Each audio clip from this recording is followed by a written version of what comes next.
Hey guys, welcome back! So, do you wanna know what games are still installed on the hard drive of my 26 years old IBM PS1 486 DX2? Let's take a look!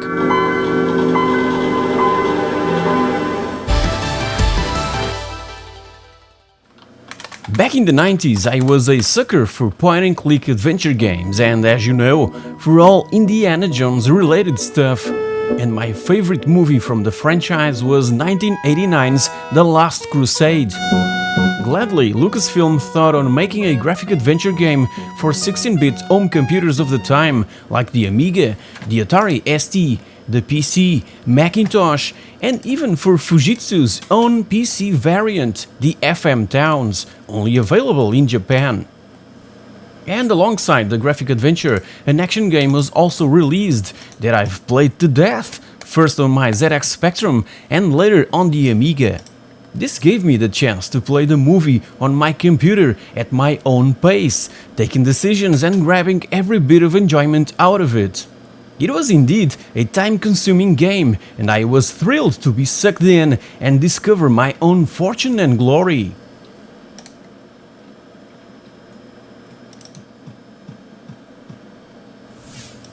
And, staying within the graphic adventure theme, Monkey Island 2: LeChuck's Revenge was another impressive work coming from LucasArts Studios. Played the first one on the Amiga, but when this second venture into the Island of Monkeys arrived, I promised myself that I would only play it on my PC, something that eventually happened by September of 1993, 2 years after its original release.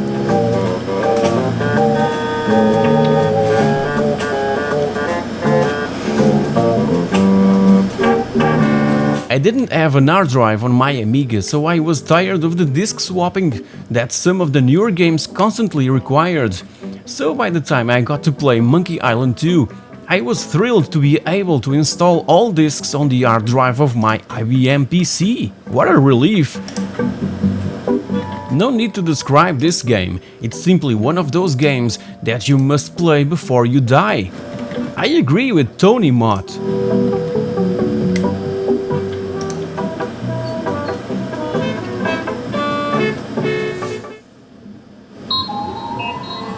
Desert Strike was huge for me back in my Amiga years, and one that I would also play on the Mega Drive and on this precise PC, but probably this second entry in the franchise was the one that I played the most on my IBM. In Jungle Strike, or Desert Strike Part 2, as it was known in Japan, we have to fight against Killbaba's son, that is looking for revenge of his father's death by threatening to annihilate the United States. In the meanwhile, he ended up expelled from this country by his own people and finds shelter deep in South America. Killbaba Jr. managed to take with him all of his late father's money and nuclear arsenal, hiring also a dangerous ally and drug lord in the process, Carlos Ortega. So once again, we're back in action to try and stop those foes once and for all.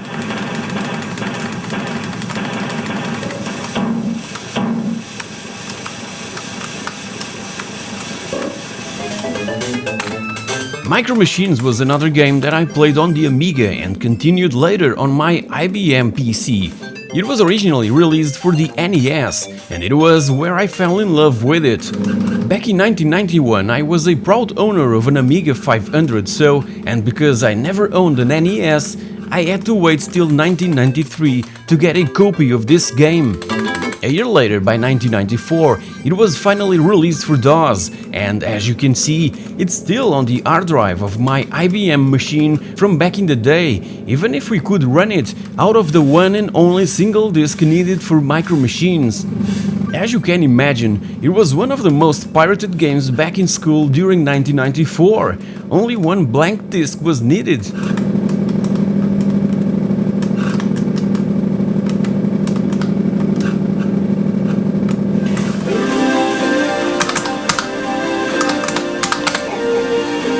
Top-down racers were very popular back in the 80s and early 90s, and Overdrive was another that I've played on the Amiga and later on my DOS-based machine. As you can witness, it was highly inspired by Micro Machines, in which we get to race around 20 courses across 5 different terrains, and for that, we have at our disposal a selection of 4x4 vehicles, supercars, buggies, and a few more. It was developed by Psyonix Systems, that also offer the Amiga gamers the exclusives Assassin and Dojo Dan. As usual in games developed by Psyonix Systems and published by Team 17, sound effects and music were provided by the awesome Alistair Brimble.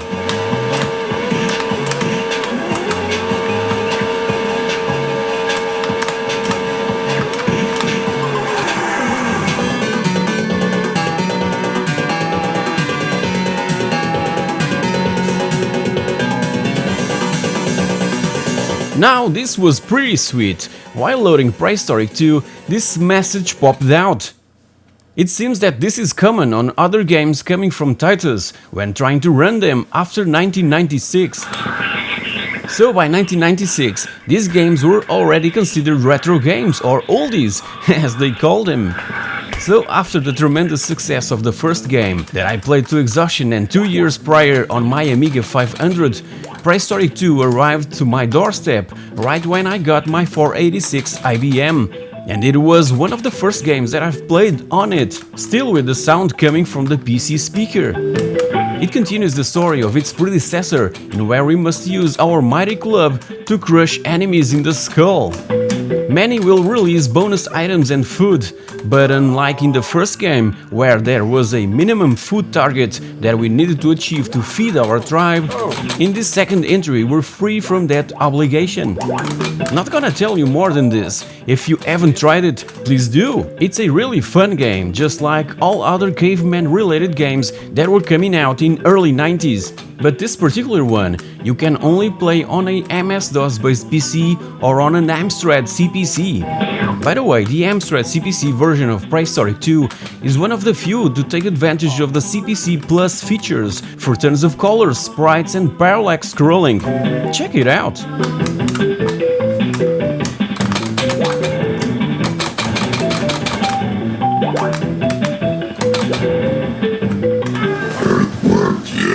Now here's a game that came out on practically every system available around 1994, the incredibly hilarious EarthWorm gem. Moo. Moo.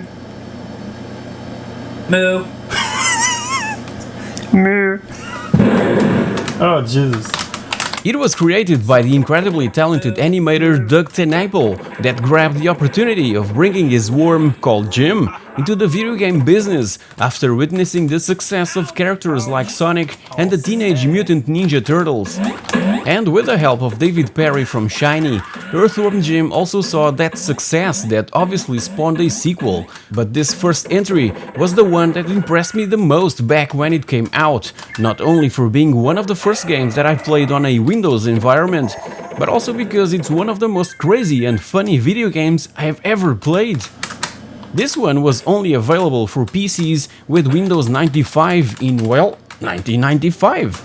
And by 1996 also got a DOS dedicated version. Only played its sequel on the Mega Drive back when it came out. By then, around 1996, I was all over first-person shooters like the graphically advanced Star Wars Dark Forces, and 2D games were kind of dying in what my preferences were concerned. Ow! Ow!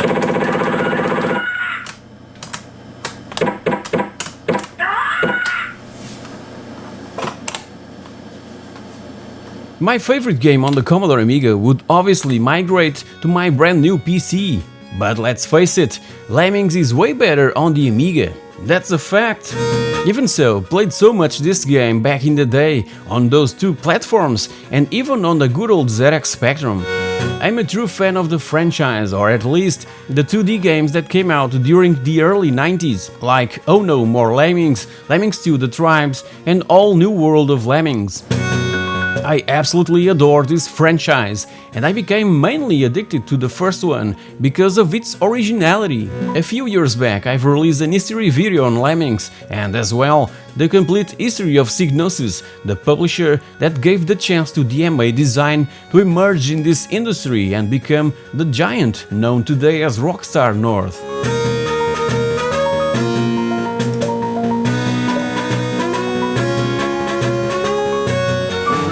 As you know, I'm a sucker for classic point-and-click adventure games, and Sam & Max Hit the Road was another one of those titles that grabbed me back in 1993, the year when I got this IBM PS1. I simply had to try my new rig with all the brand new games that were being published, and at school we would copy tons of floppies at the computer class. Even the teacher wanted a piece of the pie. And with this particular one, we also needed to have the manual to be able to access the game entirely. So over at the reprint room, we simply took photocopies from each other's already photocopied manuals, and that's it! As simple as that. Lucasfilm and LucasArts were always my go-to company during the 80s and 90s, so Sam & Max took a lot of my free time, and it was totally worth it. What a game!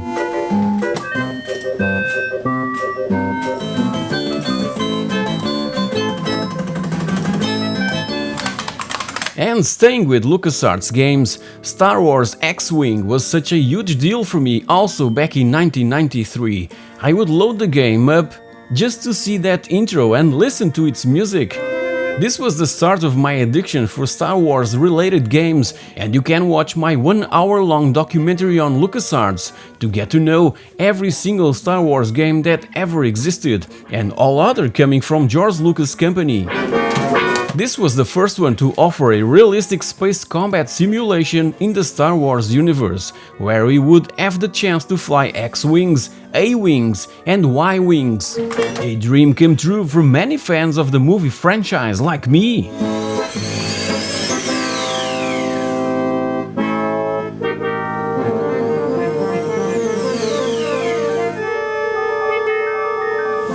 I noticed that I had Golden Axe also installed on the hard drive, but I only have memories of playing it at school way before I got my IBM. It was so groundbreaking and a pretty decent conversion from the arcade original. Well, not exactly from the arcade original. It was based on the Mega Drive version and available a year later in 1990, but offered a richer 256 color palette in VGA mode. But as you can see, I'm struggling to play it. This was not how I remembered playing it. No way! Yeah, I'm getting old, that's what.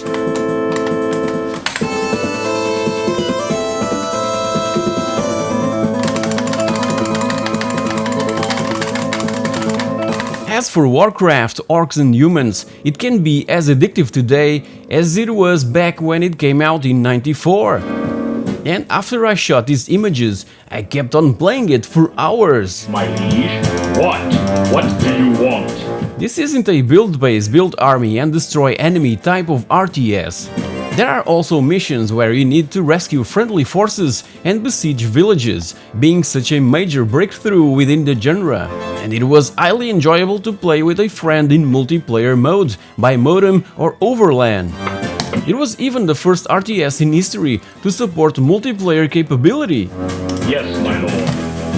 Its overwhelming success would eventually spawn a couple of sequels and later evolve to World of Warcraft, a MMORPG that would allow players to control their character and interact with each other around Azeroth in a high fantasy setting, something that has been consuming hours and hours of online gameplay to many gamers out there since 2004.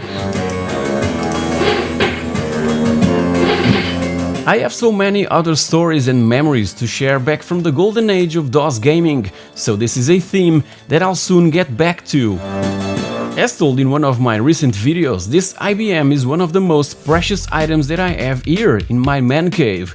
Its looks are so nostalgic for me, cause as I've mentioned so many times before, this precise one was my first PC that I bought at a chain of stores called Singer in September of 1993, and I still even have the original invoice. Computadores IBM PS1. Emocionantes. Fáceis. Versáteis. Computadores IBM PS1. A micropreço nas lojas Singer.